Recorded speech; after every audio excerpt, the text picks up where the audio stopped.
Bonjour et bienvenue dans cette courte vidéo de présentation de mon jeu Cashton City Crime. Cashton City Crime est un jeu de 2 à 4 joueurs à partir de 10 ans pour des parties d'environ 60 minutes.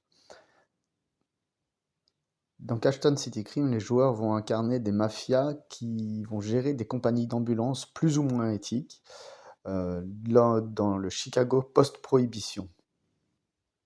Ici, nous avons une mise en place à 2 joueurs qui vont incarner la mafia italienne en rouge et la mafia irlandaise en vert. Chaque mafia possède son propre style de jeu, avec des objectifs de famille personnels. On voit ici les objectifs de la famille irlandaise et ceux de la famille italienne, qui vont être très différents. Les cartes également, cartes mafia sur la droite, sont toutes uniques, ce qui va créer une asymétrie entre les joueurs et entre les mafias dans la manière de jouer. Les jetons numérotés 1, 2, 3 vont représenter les ambulances qui vont pouvoir être mandatées afin d'aller résoudre des urgences. Et les cubes à droite, vert et rouge, vont servir à gagner ces urgences qui seront présentées ici en chaque début de tour, à chaque fois une urgence de plus que le nombre de joueurs. Donc ici, 3 urgences. Les cartes urgences nous disent qu'est-ce qui se passe, des fois où est-ce qu'elle a eu lieu, ici sur le IOMIS 4, mais pas toujours. Dans ce cas-là, on va tirer une carte pour savoir le lieu de où se déroule l'urgence. Mais tout le temps se compose de où on doit déposer, la prime qu'on gagne en dollars et les points de réputation qu'on va gagner si on résout cette urgence. Et les cubes vont nous servir à remporter ces enchères en début de tour. Ensuite, ceux-ci vont définir l'ordre du tour. En fonction des familles, il est plus ou moins intéressant de jouer plus ou moins rapidement, ou des fois en fonction même du moment de la situation pour essayer d'aller finir plus ou moins vite ces urgences.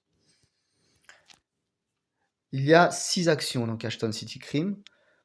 Soit se déplacer, soit prendre en charge ou transférer un patient, ou déposer un patient dans l'hôpital demandé, passer avec une de ces ambulances pour donner plus d'action à une autre, se rendre à Nowhere pour regagner ses cartes mafia une fois utilisées, et étendre son influence. C'est une action qui va encore utiliser une fois les cubes.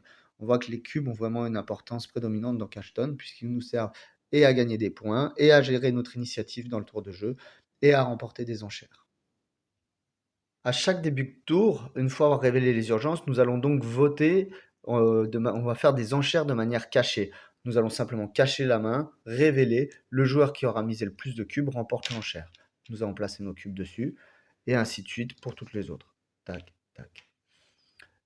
Ici, j'ai fait un choix délibéré de dépenser plus de cubes pour les joueurs verts. Donc, le joueur rouge va jouer en premier.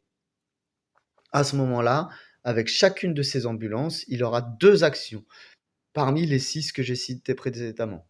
Donc, il pourrait très bien se déplacer et prendre en charge le patient. À partir de ce moment-là, on prend le petit jeton qui correspond à l'ambulance et nous le plaçons sur l'ambulance. Voilà. En fait, même là, on doit mandater les ambulances dès qu'on a gagné les enchères. Tac, tac. Donc là, les joueurs verts auraient mandaté l'ambulance 2 et 3. Mais ça reste qu'un ordre de mission. Donc tant qu'il n'y a pas de patient dans l'ambulance, je pourrais très bien switcher avec une autre ambulance à moi à tout moment, du moment que je garde le mandat de la mission. Ensuite, lors de mon déplacement, je peux décider d'adopter une conduite plus ou moins éthique, plus ou moins dangereuse. Griller des feux rouges, aller en contresens, faire des gros excès de vitesse. Et tout ceci va apporter des événements. C'est un accélérateur, un optimisateur de jeu, mais par contre, effectivement, il peut y avoir des contreparties, on peut également avoir des accidents ou autres. Le but du jeu étant finalement de gagner le plus de dollars et de points de réputation. Les points de réputation vont être quantifiés ici tout autour de notre échelle, peu importe la manière que ce soit. On voit que là, par exemple, on peut corrompre des autres joueurs, influencer ou soudoyer. Ça, il y a différentes manières de scorer. À la fin, le joueur qui a le plus de points de réputation gagne la partie. En cas d'égalité, c'est le joueur qui a le plus de dollars. Et en autre cas d'égalité, le joueur qui a rempli le plus d'objectifs de famille. Voilà, bonne journée à vous.